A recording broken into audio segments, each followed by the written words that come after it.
3, 2, 1. All right, welcome everybody. I have Kyle with me. Fuck. Botched that one. Yeah, just keep going, dude. I'm going. Today, we're going to be discussing just a couple items here because Kyle can get kind of long-winded, and this will kind of keep things a little bit more concise. So we have a couple of housekeeping items, the book we're talking about, a little fast that I did, and then jumping into an article that we were able to pull up regarding the social fabric and some of the political movements these days, and then kind of coming to a slow conclusion with a quote that we're going to tease apart, and then closing with our random catchphrase generator. So, Kyle. Yes, Torsten. Do you want to talk about our progress with the JFK situation? Well, I think last time our podcast was a pretty good primer to kind of just get our brains like ready for learning and really deep diving into the situation. Have you gotten any further in the audiobook? No, I haven't started yet. So likewise, we're both jumping into the hidden history of JFK, the JFK assassination by Lamar Waldron, and I'm going to try and dig into that in one of our future podcasts. But our initial, you were saying, more of like an appetizer of kind of some of the interesting points and what we're going to try to focus on, and hopefully they cover those things in the book. Which I'm sure they will. I mean, yeah. Well, it seems like those are some of the major points of contention with the mainstream story. The definitive account of the most controversial crime of the 20th century. Yeah, I'll be curious to see what information kind of comes out in that respect. Yeah, definitely. But it is, the only thing is it's from 2012 or 13. So I wonder what new information has surfaced, unless he just came up with a really good way of summarizing things or piecing things together. Yeah, because I know there was a document drop earlier in Trump's presidency. I think in the first year, a lot of stuff was made declassified, but I don't know how much that added to the narrative. Definitely not on this one, right? No, yeah, because that was in 2000. Yeah, we got to dig into that afterward and see if there's any new information that has kind of come to light that is of interest. Definitely. So Torsten, I heard you did a 24-hour fast recently. Well, you tried to get me to do the 48-hour fast? Well, so this month I've done 2 72-hour fasts, and I highly recommend it. What did you think about the 24-hour? I felt like I've done similar things where I don't eat for 24 hours. If I'm the most latest one was cutting weight for a tournament, jiu-jitsu tournament. As far as this fast, it wasn't too bad actually. I think part of it I supplemented with some caffeine, and that kind of shored up my appetite a bit. Oh yeah. I drink a lot of coffee while I'm fasting. Yeah. But with the 24-hour fast, I felt like a little bit sharper, but I also felt weak too, kind of just a little bit out of it during the day. But my mind seemed to be a little bit sharper as opposed to just eating a big lunch and then being in a food coma for half an hour or an hour. So I enjoyed that aspect, as well as not having to prepare food. Oh yeah, and just like the cheapness factor of it, like not spending $5 at work at lunch, right? Like that adds up over the course of a year.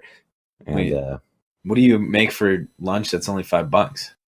I was saying if you bought it from some like a McDonald's or something, I guess. I don't know. I don't eat out for lunch ever, so I don't know how much stuff costs. But $5 is like dirt cheap these days. Oh really? Like, well, yeah. How much is like a burrito? Like $9? Yeah, depends if you go to the 2 staple burrito places. Yeah, Chipotle, which is garbage, or Qdoba. Qdoba, and this Proud podcast sponsor. is brought to you by Qdoba. Actually, Qdoba is the best out of those two. That cheese It's sauce, gonna dude. be us continuing that joke, and everybody else who has already quit listening, and the people who are still remaining are like, God damn it, dude, fucking that horrible joke. Well, it's going to turn into like at some point we might get a sponsor and they'll never know if it's a real sponsor or not. So we got that going for us. Yeah. So no, yeah. So, but like with the fasting, I actually do the 24-hour fast every day. I just do one meal a day. I eat dinner and that's it. My whole thing is at the end of the night, the meal that I have to prepare like a gigantic meal. Yeah. And then I think my night's over after I eat that. Oh, definitely. Yeah. Like, and then if you try to do like the one meal a day for a while, your body will start to change. And when you eat, you'll get super tired because your body expects like, oh, it's almost bedtime now. Even if you have like a small snack, it's interesting how fast your body can react to change in input. Yeah. Why did you do it in the first place? Are you just trying to lose weight or what? Health benefits. Yeah, I could drop probably 20 pounds and that would be good. Also, fasting increases your rate of autophagy, which is how fast your cells recycle. So I kind of use that as a hedge against cancer for the cigars I smoke. Smart thinking. Yeah, you got to balance it out. In a long time. Yeah, man, I love cigars. There's something nice about being able to sit back and kind of puff on something. The only thing is like when you inhale that stuff, or even if you don't inhale it, the next morning, oh yeah, it's like huffing and like just this nasty lingering smell. And it's like your mouth can like never get hydrated. I feel like too. Yeah, like you get like the cotton mouth or like it's just constant like slime mouth where it can never feel like your mouth is hydrated.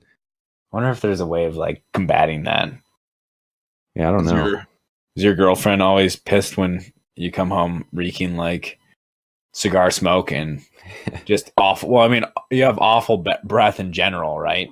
Yeah, so I think she actually enjoys that aspect because it masks the smell of unwashed feet and feces. So that's the one of the secrets to the Kyle diet. Is you gotta suck a lot of toes. That's a pleasant image.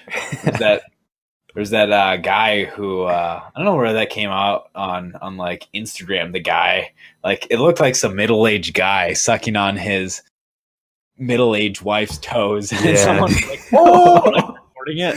I think, did I send that to you? I think it was on like Barstool Sports. Yeah.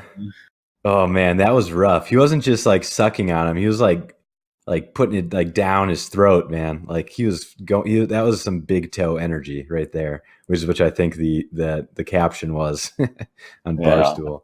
That was like, what do you think? Is that like something that is attractive to people? Sucking on toes? Yeah. Is it just like the weirdness factor that makes it like a thing to do? Because it's like kind of weird, you know? I don't know. That's it's. I mean, like anything, there's fetishes that drive people crazy. There's probably like armpit fetishes, foot fetishes, all kinds of interesting things. Probably knee fetishes. Any body part, I'm sure there's a fetish related to it. A weenus fetish? No, probably not. No, Kyle, stop. Well, that's actually probably about right. There's always people have their things that they're attracted to, and if you're sitting in a truck at a stoplight sucking on your wife's toes, you just want to be left alone, right? Yeah, I guess that's, hey, to each their own. Yeah, exactly. Live and let live, as they say. The 24-hour fast didn't cause me to want to suck toes or anything. It just made me a little bit sharper minded, I felt like, and also angry. Towards the end of the day, I was in like a really poor mood, which is very beneficial for the people around you. So Definitely. one of the many reasons to do the diet, you get incredibly angry and irritated about people around you. So, and you get a lot more time to yourself because you're such an unpleasant person. Yeah, you have so much time at work. That's because nobody wants to spend time around you. Oh, okay. And you start getting keto breath, and people are just like, "What is that smell?" It smells like rotten olive oil. You're just like trying to shut your mouth, like chug a soda or something to cover it up. I'm just kidding. Do you think you're going to try a longer one at some point just to see if you can? Yeah, I'll do a 72-hour one. At the time has to be right though. Yeah, that's why I really like this. As you eat dinner Sunday and then you eat dinner Wednesday. Yeah, because it kind of Monday, Tuesday, like you're not going to be going out and drinking probably,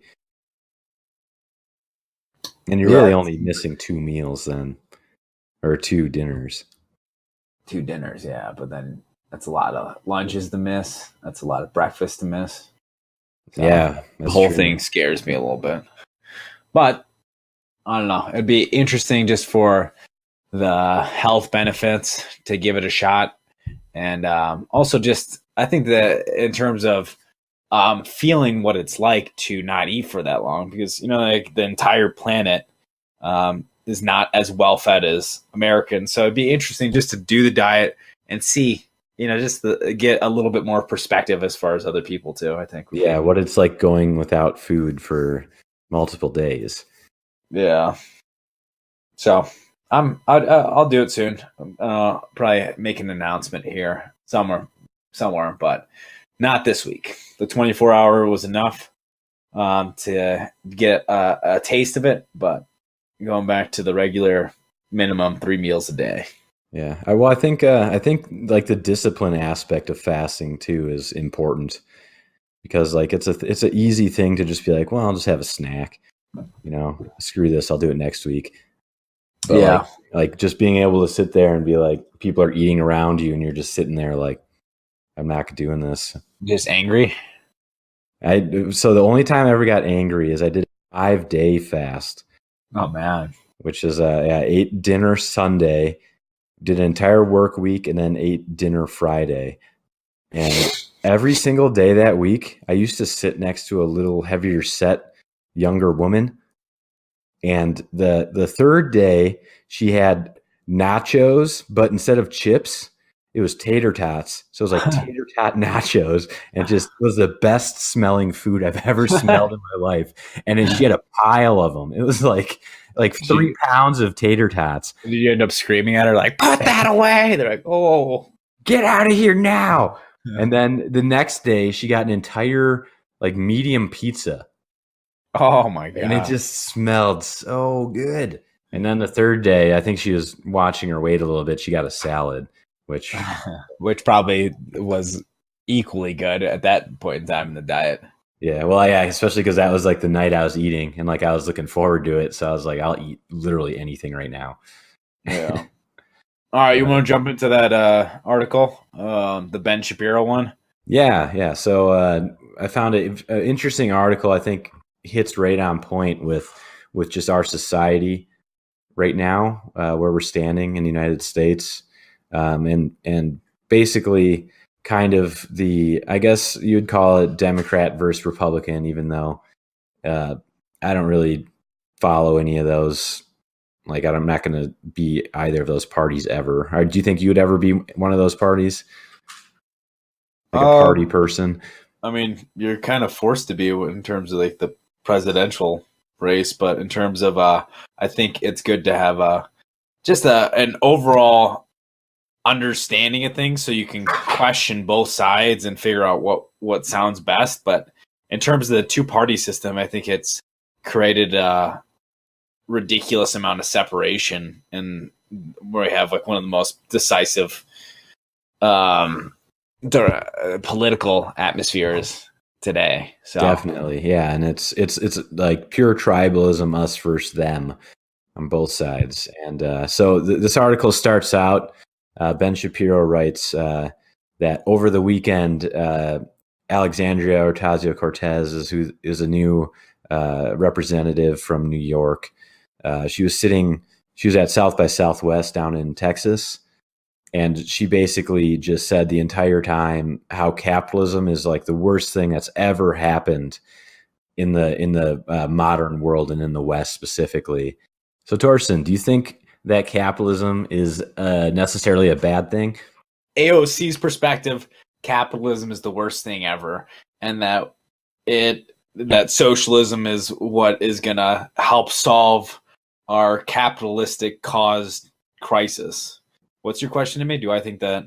So, like, going back to, so what do you think, what do you think her, like, issues with capitalism are, though? People always say capitalism is evil, but if you ask, like, how, what do you think, like, her, like, argument for it being evil instead of just, like, saying it's evil? You know what I mean? Well, I think that's kind of the problem, is that she has all these ideas. And again, I'm not too well read with her stuff at all. But it seems like, and correct me if I'm wrong, that her focus is more based on ideology and how we can create this perfect life. Yeah. But it's not backed by too much reasoning. And it seems like all of history contradicts her plans for creating this perfect socialistic structure. I mean, does she want to have a universal income? Well, she would. So the actual definition of socialism is societal ownership of the means of production, which means so you don't just get a universal income. There's actually no private ownership of anything. So it's a purely communal system where that's why my argument is that socialism is communism, because the difference in definition there is socialism is a societal ownership of the means of production, and communism just means that society is centralized in a government. So then me taking that one step further is, if you have socialism, the only way you're going to be able to organize it is through governmental control, right? Seems like it, because how else are you going to do that? Exactly. Especially when you have such a large country. And the thing that they can never answer with socialism is, like, let's say someone doesn't want to do that. Like, they don't want to give you their labor and then everything, and then you provide them with all their services to live. What if they don't want to do that? What do you do with that person? And historically, like from like Mao to Stalin, that person's been killed, right? Like all the dissenters. I feel like I know the most about the most about Mao, but it's still relatively little in terms of the whole history of him. But from that perspective, it seemed like he took a lot of the educated people and then put them into the farms, and he put a lot of dissenters away and ended up taking pots and pans from a lot of the people and melting them into weapons to help support his military. The Greater Society is what they called it, right? I think, the danger is that you begin to focus on this idealistic situation. Yeah. And then you lose sight of humanity, of the individuals, right? Like you forget about the individuals in order to do the greater good, quote unquote. And I think that's an extreme danger, because all of a sudden, maybe you lump people into a category and then it's okay to kill them or put them off, isolate them, put them into a camp because they don't fit your agenda. And I think that's the most dangerous thing, because I think you should have dialogue, you should have conversations about things, and not just focus on your agenda. Because I got, like, instead of focusing on that, and then you look at like the dissenters. In order to have a society like that where everybody, like, you need to have very strong social fabric in order to have socialism work, right? Or you need to have the threat be great enough where people won't speak out. And I think that goes to show, like, Mao, how many people died under him? Like 50 million or something. Like that's nuts. That's insane. So I think with us at a smaller scale, just beginning to discuss these ideas, they should be discussed. But we should also be cognizant of what history has shown us repeatedly. Capitalism is not perfect, but it's one of the better systems that has has been shown to exist, rather than, there hasn't been, to my knowledge, millions of people murdered through a capitalistic system. Well, actually, that's debatable. Like, so that's another thing where I think we get definitions are convoluted on purpose by people that are in power.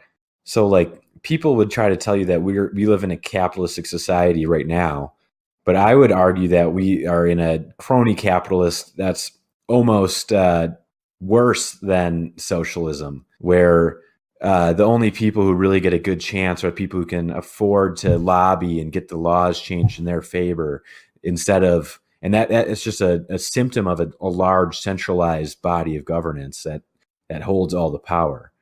Yeah, I would agree with that. Our system is crony capitalism, and then you make the most strides forward by horse trading, and whoever has the most money, you're able to lobby for what you want to get done, and all of a sudden, to a similar extent, you get across your agenda. However, it's at least you're able to discuss things. No, I agree. We're able to talk on this podcast, and we're able to discuss ideas, and we don't have to worry about someone coming to our home to stop us from doing this. Yeah, we're not going to get picked up by the brown coats or something and hauled away for what we believe. At least not right now. Maybe in 10 years or so. Did you see the picture that I sent you? Which one was that? There's a van, this plumbing van, and what they did was they essentially put a screen print of a guy waving on the window. Waving? So every time waving, smiling and waving. So it's like every time I come out of my apartment area, there's a guy like smiling and waving at me. I'm like, oh geez. Scared me really bad the first time I saw that. So I want to get into the second point here. And it's about the social fabric of the United States, and kind of how the different sides see the social fabric existing.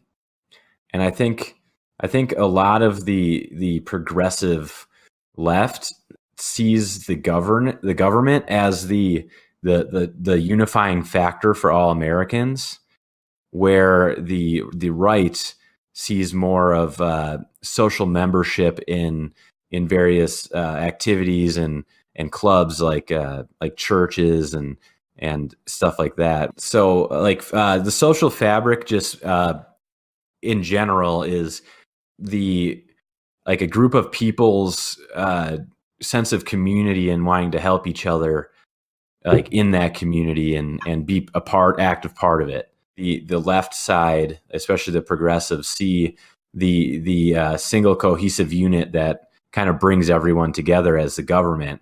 Yeah, I think that's evil. My perspective, everything should be decentralized, and you should allow more of a community aspect to things, where you have kind of state policies instead of a huge federal policies, because that's the way that our Constitution was written. I agree. Too. I'd actually take it one step further. I would be happy enough to see very, very localized government at the very most. Like, let's say you live in Denver. Denver would be its own government. Because if you think about the services that the federal government provides, really the only one that's necessary is free trade between the states. And I guess like transit systems are encompassed within there. Trains and roads. Well, I think roads could definitely be done locally. The interstate highways could be deals between states, like the federal, and that's the federal government. It does make that more easy. So that would kind of get lumped into that, like free trade and free conversation, free transport between states.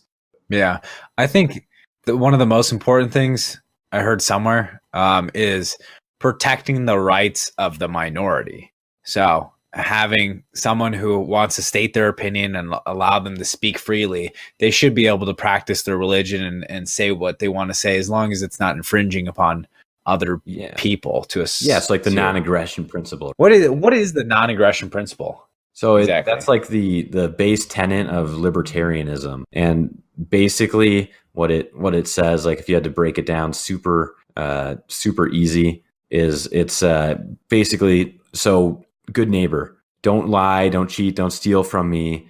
I'm not going to do anything as a form of aggression to you unless you take aggression against me. So it allows for aggression if in defense. Absolutely, because you'd have to, otherwise you get walked all over, right? Yeah, I would agree. I think that the non-aggression principle is probably the best way of doing things, and I think it is right in line with the way that our government was designed in the beginning. I mean, you have the right to life, liberty, and the pursuit of property, is how it originally was written, and as long as you're not infringing on someone else's right, that's a right you can maintain. So, but unfortunately, I think now, and this is a symptom, I think, of the federal government growing to the size that it is that individual rights kind of get stampeded in path of like the quote unquote like communal rights of everybody, right? Yeah, and I think going back to what we were discussing as far as AOC's policies, from what it seems like to me, it seems like, just focusing on this big centralized effort to control. And I think that there's enough controlling, and we need to decrease the amount of control that's happening. Yeah, definitely. Yeah, I think if you look throughout history, the more you try to control a populace, first of all, the more it's going to try to rebel, right? And secondly, it seems like from everything in history, every single time that people have tried to be completely authoritarian, a ton of people die. So let's avoid that, and let's try the other way, maybe, right?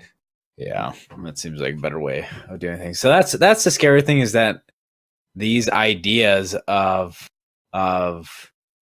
big government are becoming more widely accepted, it seems like, is the general consensus. The fact that we have multiple representatives in the House who are on both sides, right? I guess who are they on both sides? AOC is more left leaning. Well, of course, more left leaning, but I would say any of the establishment Republicans they're not. They say they're for small government, but in every single budget bill, they increase the size of the government, even when they held office. That's the scary thing with the government. Like every new person that goes in there, they have to protect their own area of interest, and then the politicians, the incumbent politicians, are able to support them or take away support and kind of ruin their efforts for their district or whatever they're in charge of by just if the new person wants to deviate from the current agenda. And I think, and that goes back to the tribalism, I think, because you even saw this with AOC. Like she has some crazy ideas, but the people on the left like completely tried to get her to step in line, and we're like trying to say like, hey, like we don't believe this, and like if she doesn't step in line. But I think she's strong enough of a candidate where she's finally like trying to shift the establishment into her direction. Yeah, and I admire that activism. I just wish it was energy focused on something that allowed for more freedom rather than less freedom. Yeah, I think that activism is great, and I love the energy, but unfortunately, I think it's misguided, and I think it's probably due to lack of really reading in on the subjects and doing research on both sides. Yeah, but she is a well-educated individual. I mean, she's moderately educated. I mean, in terms of society, she's compared to like the average person, probably going to a really solid school and everything. But then she didn't have like a real job. So like, how much do you learn in school, really? Right? Especially now, like it seems a lot of schools don't really give you the tools you need to kind of get a job or be successful. Like most of it is about like just being in the social club of that school, right? I think that's what you pay for a lot. Yeah. Well, I mean, that article you're talking about before, where you should talk a little bit about that. That was crazy. Oh, yeah, the hashtag CollegeGate. Yeah. Yeah. So basically, It was like a lot of Ivy League schools and a lot of other schools and public schools left and yeah. I right. think like some of the biggest ones were so like USC, Georgetown, Stanford, Yale. Basically, were caught by the FBI taking bribes for letting students in, and of course, if the students can afford to have their family pay giant bribes, they're all rich, well-off people. And I think the reason why they do this is because college isn't really about what you learn anymore. It's about being part of the club, right? It's like a country club. Like we graduated from Marquette. That means like we have all the Marquette connections and all that stuff put upon us, and people will give us extra chances if they happen to be from Marquette. And then you take that to like Marquette's like a middle-sized school, and then you take that to the extent of a school like Georgetown or USC, where like just having that on your resume can get you jobs. Like that's what they're paying for. Yeah. I would argue that there in terms of some of the stuff that you're exposed to, some of these schools are great. I mean, in terms of kind of a liberal arts education, being exposed to a lot of ideas, I'm so grateful for the information that I learned. Yeah. In the grand scheme of things, I think that you do learn a lot more in terms of just being on the job and working with people that have been working, themselves for a long time. And yeah, it does allow you to get into the club. But I think that there is value in being exposed to a lot of different ideas. In theory, I think colleges are the greatest thing on the planet. But I think especially now, and that might be something a little different since we graduated. It's about like 6 years ago now. It seems like a lot of colleges have taken like it used to be you get a bunch of different ideas, but now it seems like everyone's preaching the same idea, and if you don't, like you're in jeopardy of getting like suspended from school and stuff. Well, is that the actual case, or is that Well, I mean, there's dozens of examples though. Like I know, but what are the other 180 schools where there's not or I don't know, thousands of schools in the country where there's not as much of kind of extremes going on? What are they doing? Oh yeah, no, I'm sure there are great schools now. I feel like it's kind of like on one end of the bell curve where you get all this media attention towards one thing, but is it actually representative as far as what's going on? Well, so from I think a few of the people that I've talked to that are in college, I would say in like the 3 colleges I talked to, there's definitely a bias one way, and some of them are more open about you talking about stuff, and even Marquette got in trouble because one of the university professors refused to like call a student by their transgender pronouns or something, and then they got fired. No way. This was like 2 years ago. Wow. Okay, I had no idea.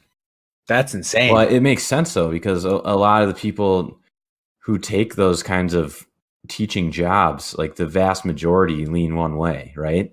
I wonder what the context was. Was it a man transitioning as a woman? They wanted to be called a her, or was it just someone in between and they wanted to be called like a zim or a zur, like a made up word? Because it's so wild that you can be punished for having someone request that you use a made up term for them. And you know what? If it's a case where they would prefer that out of respect and there's some logic behind it, if they're transitioning and they want to be called a zur because that's how they identify. I can see like on a personal level, but I don't think that the university should mandate that. See, that's how I feel about it too. Like if one of my friends, like if you decided that you're going to be Terry from now on and you're going to identify as a woman, like out of respect for you, I'm going to respect those wishes. I'm going to call you or her, and you know what I mean? But what I would dislike is if you're like, if you don't call me this, like we're never going to be friends again. Like even if you forget on accident, like the whole forcing of language, I think is the dangerous aspect behind it. But I think that's kind of I think that's important, but I think it's kind of an over talked about subject. Yeah, definitely. Do you want to do your quote real quick? So reading a little bit of Seneca, and one of the quotes that popped out was, "No good thing renders its possessor happy unless his mind is reconciled to the possibility of loss." So what did that mean to you when it first popped out? I think that the possibility of losing something puts things in perspective as far as the importance. So, maybe your parents, the possibility of losing your parents or loved ones around you, you can lose these people, and that it adds way more value, the possibility of loss, which is I agree, interesting. because if there's no possibility of loss, does the thing even have value? Like, I'm trying to think so, like, counter well, like, example. let's say someone gives you an iPhone, the brand new one, and there's a warranty that was free where if you break it, they'll replace it for free immediately, and it'll be preloaded with all your data and everything. Would you care how you treated that phone? Yeah, because there's the I guess there's still the possibility of loss where you're lost without the phone while they ship you a new one. Well, yeah, exactly. So there's still a loss there. So If there was like 4 people that followed me in a line with new iPhones and I had one iPhone in my hand, then yeah, I'd toss that in there, I'd toss it to friends like a football. I wouldn't care you about like it at try to all. frisbee it and like see how far it could go and stuff. Like, I'd probably try to spike them if it didn't care. Like I see that as a big waste to go and spike iPhones. But would it be fun to go and spike iPhones and run them over with yeah, it'd cars be and stuff? awesome. And then imagine doing that in front of somebody, like just pretending to be super pissed on the phone, just spiking your iPhone and exploding into a million pieces. Like if there was no loss, like that'd be a fun thing to do. I would do it. Yeah, I think it'd be interesting And I think so. just to get zero fun. Yeah, so like what that means to me is like, I think kind of what it means is even things that you take for granted. I think it's something that we don't realize that there's a possibility for loss for. And I think it's important to kind of look back on those things we take for granted and identify that there is a possibility for loss and not take them for granted. Does that make sense? No. Say it again. So I think so. Like in itself, like the quote is just evidently true, but I think what the quote's purpose is to kind of help you identify things that you take for granted, and then you kind of think there was no possibility of loss, but then realize that there's a possibility of loss for everything. So you shouldn't take it for granted. Like that goes down to relationships. It goes down to your living situation, how comfortable you are, the environment. Is this kind of a very Western idea though? Because what if you look at like from a Native American perspective, where you have the land, but it's everybody's land. So with maybe a Western perspective, this plot of land is mine and it can be taken away. So then I'm so happy about this ownership. But what about from a Native American perspective where everything we share it? That's where I would just argue that their perspective is flawed, because they could say it's everybody's, but somebody could take it and force you not to use it. You know what I mean? So you could still say it's everybody's, but someone can use force to take it away from you. Yeah. Well, I guess what can someone not take? That's what I'm saying. Like I think that's why it's a true statement. Like his quote is just evidently true, self-evidently true.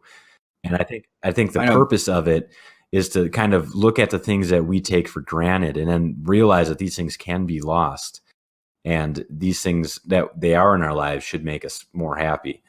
Like your health, for instance. Like while we're young, we're always like, we're invincible. I can jump off a 20-foot thing and try to roll to like practice my rolling because it's fun. But then you get a little bit older, you try that and you tear your knee up or something. You know what I mean?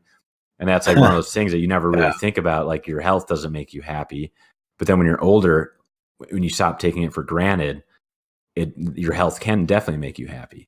Even going from like 20 to 30 or close to 30, it's like my body already is feeling some of the wear and tear over the years. Like it's stuff that you don't even think about too. Like my knees just from lifting and wrestling.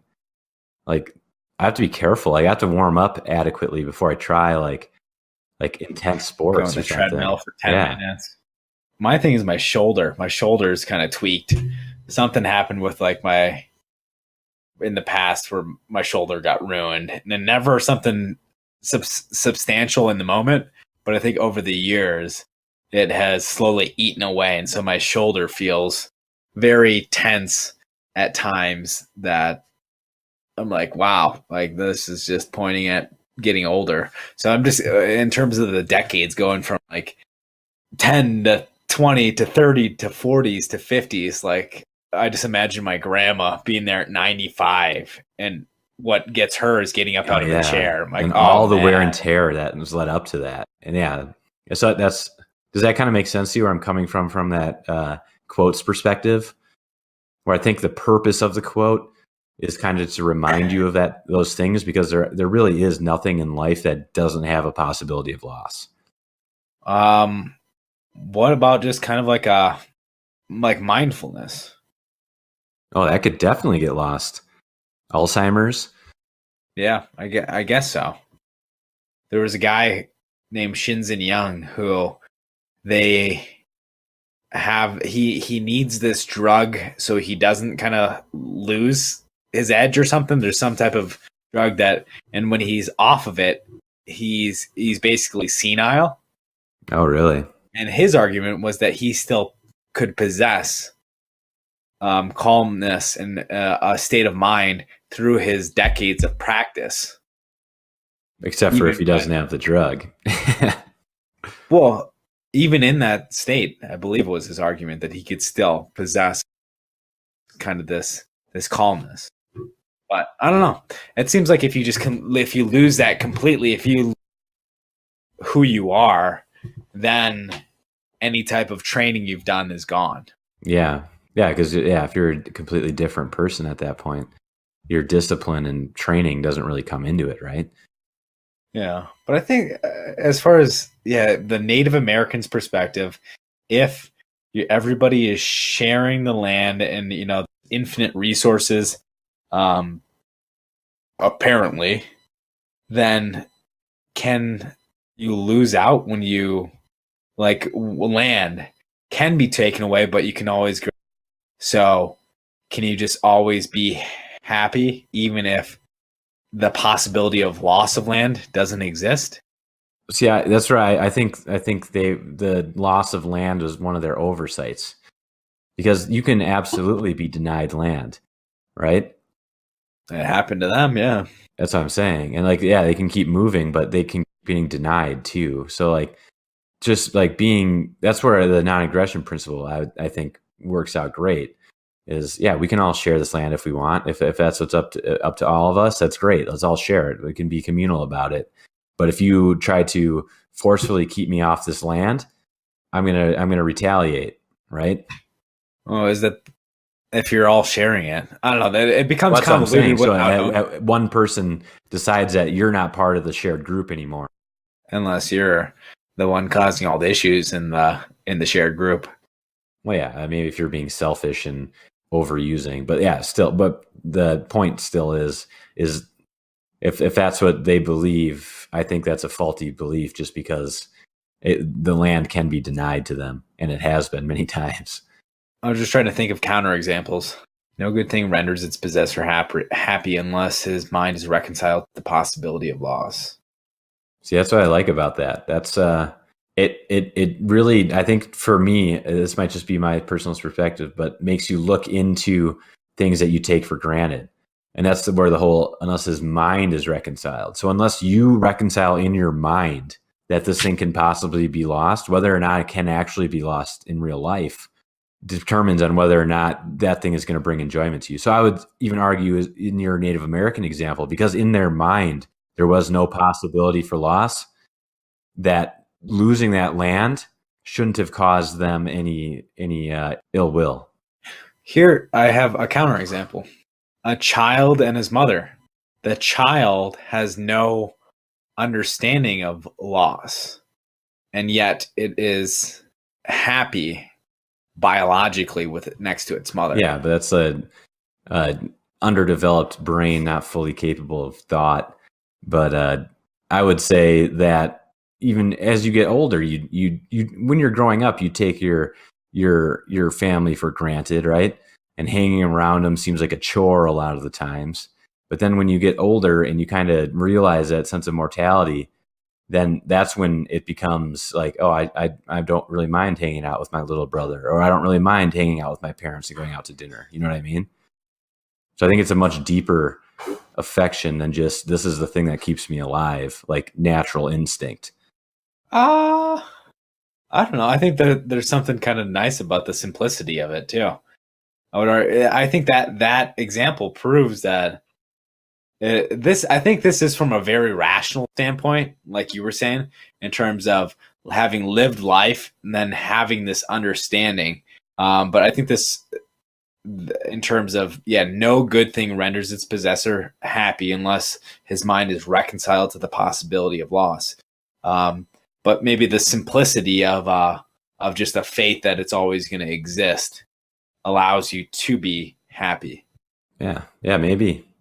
And have the simplicity of a child.